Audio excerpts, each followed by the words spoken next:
बिस्मिल्लाहिर्रहमानिर्रहीम। लाखों करोड़ों दुरूदो सलाम मोहम्मद मुस्तफ़ा सल्लल्लाहु अलैहि वसल्लम और आले मोहम्मद पर। मैं हूँ उमर दराज गोंदल। पाकिस्तान तहरीक इंसाफ एक मामले को दबाने की कोशिश करती है तो फिर एक और जो नया कट्टा है वो खुल जाता है। अब एक और इस्तीफ़ा पाकिस्तान तहरीक इंसाफ से आया है। एक दो दिन पहले उमर अयूब ने इस्तीफ़ा दिया, उसके बाद गुज़श्ता रोज़ पार्लिमानी पार्टी का इजलास हुआ, उन्होंने करारदाद मंजूर कर ली और उन्होंने कहा नहीं जी हम इमरान खान को एक करारदाद पेश करेंगे और कहेंगे कि उमर अयूब अच्छा काम कर रहे हैं, तो उमर अयूब को उनका जो इस्तीफ़ा है वो मुस्तरद कर दिया जाए और इस तरह से वो अपने इस मनसब या ओहदे के ऊपर काम करते रहें। अब जो अगली डेवलपमेंट आई है वो ये है कि पाकिस्तान तहरीक इंसाफ से एक और इस्तीफ़ा आ गया है। ये इस्तीफ़ा किसी असेंबली की रुकनीत से नहीं है बल्कि ये इस्तीफ़ा कोर कमेटी से आया है। इस इस्तीफ़े की वजूहात क्या हैं और कौन है जो इस पूरे के पूरे पार्टी के सिस्टम को हाईजैक किए हुए है, जिसकी वजह से पार्टी के अंदर कभी हम शहरियार आफरीदी की सूरत में सुनते हैं, कभी किसी और की सूरत में सुनते हैं। तो ये चल क्या रहा है मैं आपको बता देता हूँ।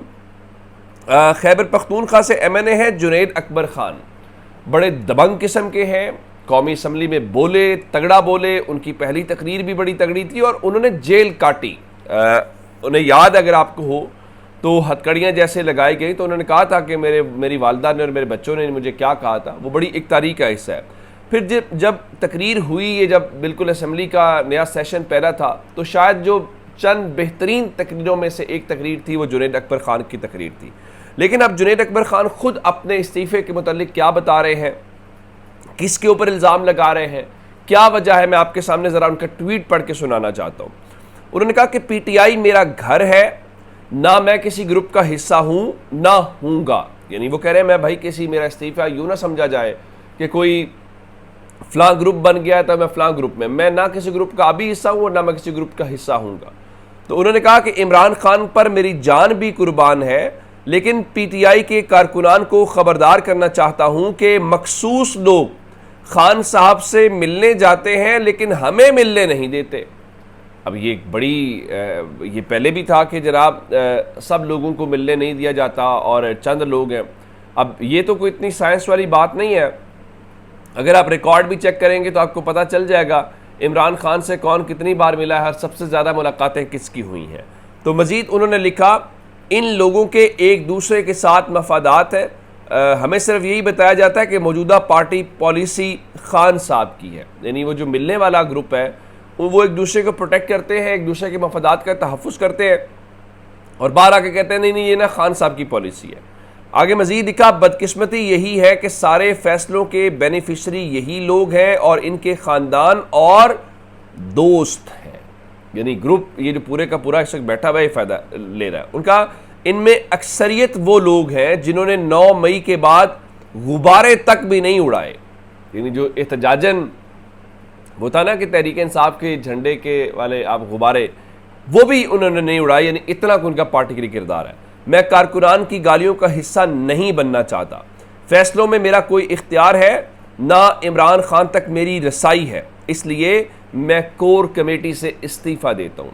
अब वो क्यों कह रहे हैं कि मैं कारकुनान की गालियों का हिस्सा नहीं बनना चाहता? उसकी वजह यह है कि पाकिस्तान तहरीक इंसाफ के कारकुनान पूछ रहे हैं कि भाई बताओ इमरान खान को रिहा कैसे करवाना है, इमरान खान को रिहा किसने करना है, क्या करना है। ये जो आप ओहदे इंजॉय कर रहे हो, प्रोटोकॉल इंजॉय कर रहे हो, असेंबली रुकनीत इंजॉय कर रहे हैं, लोगों ने आपको वोट इसलिए नहीं दिया, लोगों ने आपको वोट इसलिए दिया है कि इमरान खान को रिहा कराना है और ये सबसे बड़ा कंसर्न भी है, हम देखते भी हैं।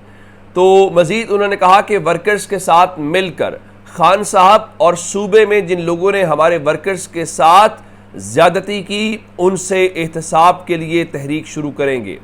अब वो ये कह रहे हैं कि खान साहब के साथ भी ज़्यादती की गई है और सूबे से मुराद फिर खैबर पख्तूनख्वा ही है, वहाँ पे हमारे वर्कर्स के साथ ज़्यादती की गई है, तो वो तहरीक शुरू करने की बात कर रहे हैं। मैंने आपको रात खबर दी थी कि तहरीक इंसाफ के अंदर बड़ी मेजर किस्म की जो तब्दीलियाँ हैं वो आने वाली हैं और उसमें कुछ तब्दीलियाँ खैबर पख्तूनख्वा की हुकूमत के अंदर भी होंगी। वो क्या होंगी, कैसे होंगी, वो आपको आने वाले दिनों के अंदर पता चलेगा। बहुत बड़ी तब्दीली खैबर पख्तूनख्वा की हुकूमत को लेके होने वाली है। अच्छा, अब ये जो जुनैद अकबर खान का इस्तीफ़ा आया है, ज़ाहिर एक संजीदा वो आवाज़ है और बड़े दलेर किस्म के और बड़े लॉयल किस्म के इमरान खान के वो वर्कर हैं। तो इसके ऊपर फवाद चौधरी कहते हैं कि तहरीक इंसाफ से का सबसे कीमती आदमी रऊफ हसन हामिद खान ग्रुप की साजिश का शिकार हो गया। ये बोने इमरान खान को जेल में रखकर खुद कमाई कर रहे हैं। यानी फवाद चौधरी ने इसका इल्ज़ाम जो है वो रऊफ हसन और हामिद खान के ऊपर लगा दिया है कि उनका ग्रुप बना हुआ है और जुनैद अकबर खान जो हैं उनकी साजिश का शिकार हो गए हैं। मेरे ख्याल से इस मामले को रिजॉल्व होना चाहिए और तहरीक इंसाफ को बैठ के ये चीज़ें तय करनी चाहिए। ये पार्टी को रोज़ाना नुकसान भी पहुंचाने वाली बात है और सच्ची बात तो ये है, ये पार्टी का मजाक उड़ाने वाली बात है। देखिए जुनैद अकबर ख़ान के लिए बड़ा आसान था कि अगर आपको याद हो एक तस्वीर उनकी आई थी, मैं आपको ये तस्वीर दिखा भी देता हूँ, मेरे सामने ये तस्वीर, ये जेल की तस्वीर है, वो जहाँ बैठे हुए हैं, कोई अच्छी जगह पे नहीं बैठे हुए।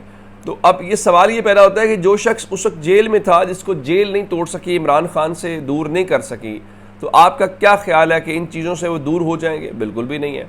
तो मेरा ख्याल है कि आपको इन लोगों के जो जिन्होंने पार्टी के लिए जिनकी खिदमात है और जिन्होंने जेलें काटनी हैं, सफ़र किया है, उनको आप इस तरह से इग्नोर नहीं कर सकते।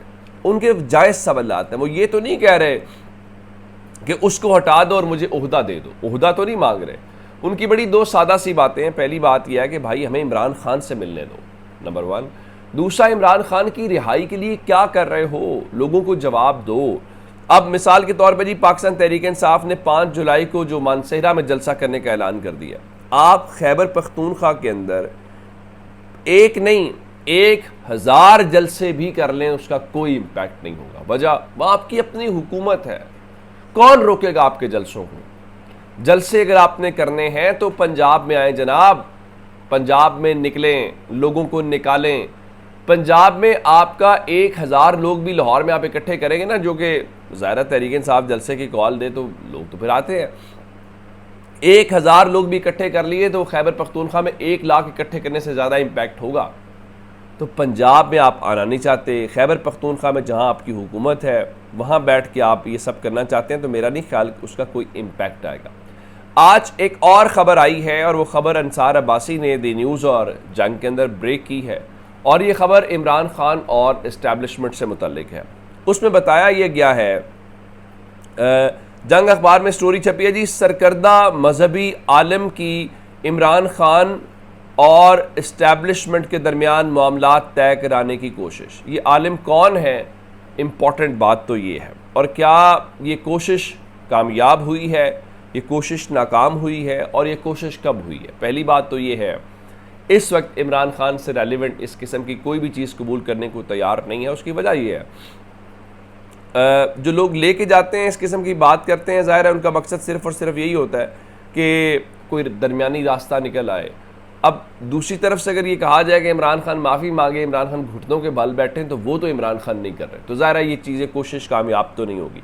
तो पहली बात तो ये है कि बताया गया कि कुछ मजहबी स्कॉलर्स में से एक जो सरकर्दा है, उन्होंने मिलिट्री इस्टेब्लिशमेंट और इमरान खान के दरमियान सुलह कराने की कोशिश की थी, लेकिन वो कोशिश नाकाम रही। अच्छा, ये कोशिश कब हुई है?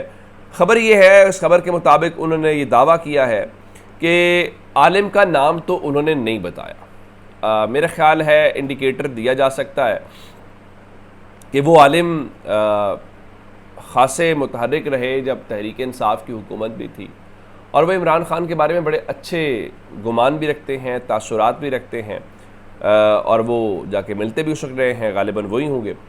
तो अब ये जो कोशिश कब की गई है, ये कोशिश 8 फरवरी के इंतखाबात से पहले की गई है। अच्छा, अब जिस वक्त की कोशिश की गई है उससे पहले तो वो सोच भी नहीं सकते थे इमरान खान के साथ सुलह करने के लिए। उसकी वजह ये थी कि उस वक्त उनका ख्याल था कि हम इमरान खान को न सिर्फ क्रश कर चुके हैं बल्कि हम कर देंगे अगर नहीं भी किया। वो तो फिर 8 फरवरी दरमियान में आ गया और लोगों ने फिर अपना फैसला सुनाया और सूरत हाल यकसर जो है वो तब्दील हो गई। अच्छा, अब बताया ये गया है कि वो जो कोशिश नाकाम हुई है उसकी वजूहात ये है कि देखें जी, इमरान खान जो है मिलिट्री इस्टेब्लिशमेंट समेत जो लोगों के ऊपर बग़ैर सबूत संगीन नौयत के इल्ज़ामात लगाते रहे हैं, तो वहाँ दूसरी तरफ से ये शिकवा या ये तासुर है कि कौन गारंटी देगा कि इमरान खान जो है वो दोबारा इल्ज़ामात नहीं लगाएंगे।